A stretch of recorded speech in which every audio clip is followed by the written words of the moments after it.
What's better, reality collapse or time? And opinion wise, it doesn't really matter on I think what's better, but I'm going to show you guys some proof on which one would be better for your playstyle. Now, there are some good advantages for reality collapse, as in range, uh, basically a Genjutsu. This is not Naruto, but still, Genjutsu. You do get a damage buff, you get a healing, you get an immortal with the E, you get a big range move, and the final move called the Black Sun is completely busted. I've killed levels 200 levels higher than me with this move, just alone that move, and they were trying to escape the entire time and using block. Anyways, so the reason time is really good is the amount of stuns, reverting, combos, and healing. And it also has immortal buffs like reality collapse. Although these elements are going to be nerfed in the future, like in the next update, they're going to be a little bit nerfed. Hopefully just to a degree, which makes these absolutely garbage. So yeah, I'm going to show you guys how to use reality collapse. And basically, time, I don't have time, but if you're wanting time, I'll show you why it's good and why it's bad. So here is the pros of reality collapse. So basically, the first move is pretty good, however, people can just dodge it. I mean, I wonder how they dodge it. Well, if they have Celestial or Light, they can easily just avoid it. Plus, gravity users can actually revert it back. I don't know what move it's called, but it's like a reflectability. And there we go. It is a good ragdoll stun. But the second move is also kind of doo-doo in ways of hitting.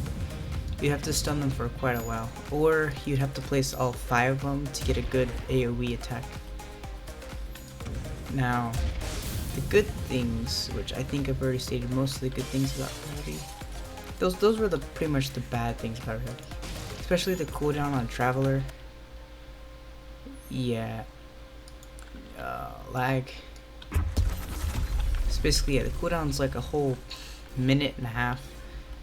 And yeah, that's kind of the brain dead, but I guess it's kind of what balances reality collapse. Now the speed's actually really good.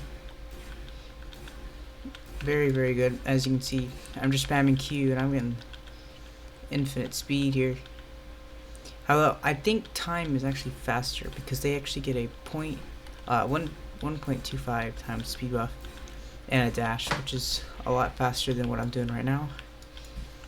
Plus, let me just run you down the buff here. You get 20% of your max health and gain 1.5 times damage for 15 seconds, which is amazing because you're getting a whole damage buff. So basically, if you're doing like 300 damage, you'll do about 500 damage. And yeah, that's like almost double. And here, there's someone I can test on. I'll show you. Boom, gone. And see what I mean by the reality being dodgeable. He used the light speed lariat and actually got out of it. I don't know if it was just good timing, but he's just AFK farming and he actually dodged it. So yeah, that's kind of the downside. You're gonna have to time your stuns with dissonance. Disowned, I guess. I think it's called dissonance, but whatever. Okay, so time. So basically, time is really good for PvP. A lot of people use it. It's good for healing, but it does require a lot of mana. So if your mana runs out, you're pretty much dead. Also, you gotta make sure your timelines are continuous. That could be an issue if you forget to place down a timeline. And also the one move, the big nuke move, it goes something like that. I don't know what it's called. I think it's either timeline destruction or something.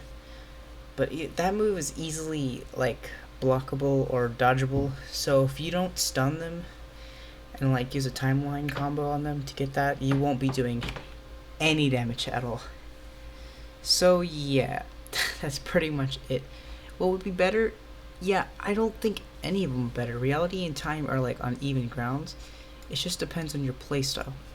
However, gravity is in its own league. So yeah, we're not gonna get to gravity. Yeah, thanks for watching.